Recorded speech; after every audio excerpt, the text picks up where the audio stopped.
you know, I think with ayahuasca, one of the things is that we have approached, I mean, we have adopted a very, very psychologizing attitude towards it, where we say doing the work, what we actually mean is like doing the self-analysis, introspective, kind of like psychological part of the work. Oftentimes, like, I mean, not oftentimes, but many facilitators or many teachers would guide the participants into framing things as, hey, like, you know, your anxiety, your depression, whatever is happening, whatever dysfunction you have as an adult must 100% have its deep roots into something that happened to you in childhood, which I find to be unfortunate.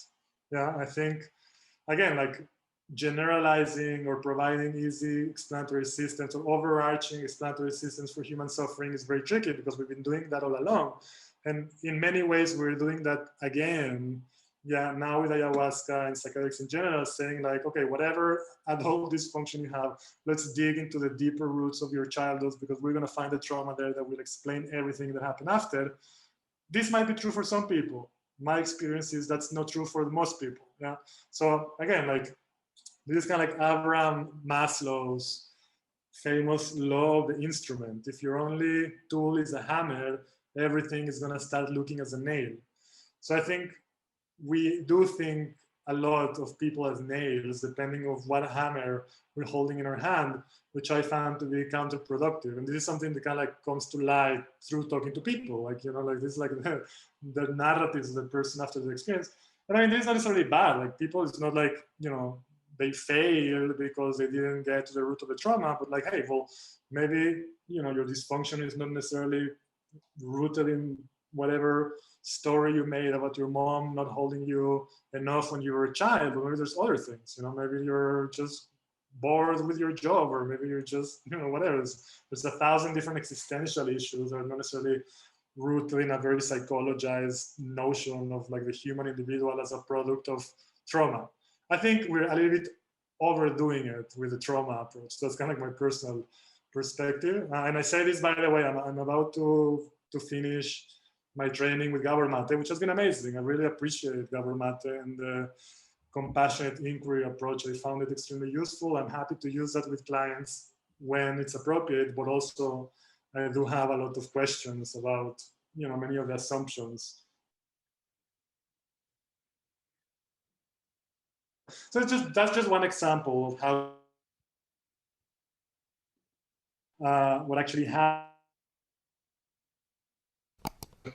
Narrative or a very particular interpretive framework, and we don't really see beyond that.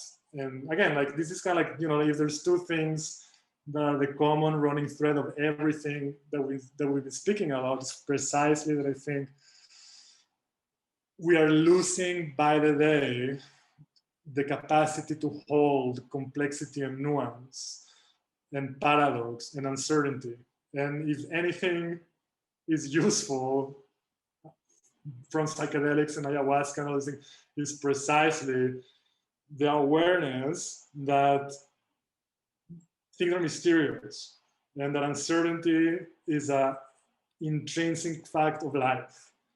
And that if we're constantly looking to explain things away, we're just going to be either one, deluding ourselves, deluding others, or falling into cognitive traps. So, you know, like that capacity to really dwell into the uncertainty and saying like, I don't know, you know, like that epistemic humility of saying, okay, I'm faced with inscrutable, complex phenomena which I participate in. I find them helpful, but I don't necessarily know how to explain them and communicate that in a way that is neutral and not predisposing people to interpret those things in a certain way. I mean, I think this is kind of the most complex, but ultimately most necessary things that facilitators and therapists and everybody engaged in this kind of work has to like really absorb. Like, hey, how can I stay open to the fact that there's a mystery out there that can be helpful, that can be beneficial, that I can dwell into, that I can try and conceptualize in different ways, but without necessarily getting attached to an ontological, this is how things are, and if you don't agree with me, then you just don't get it.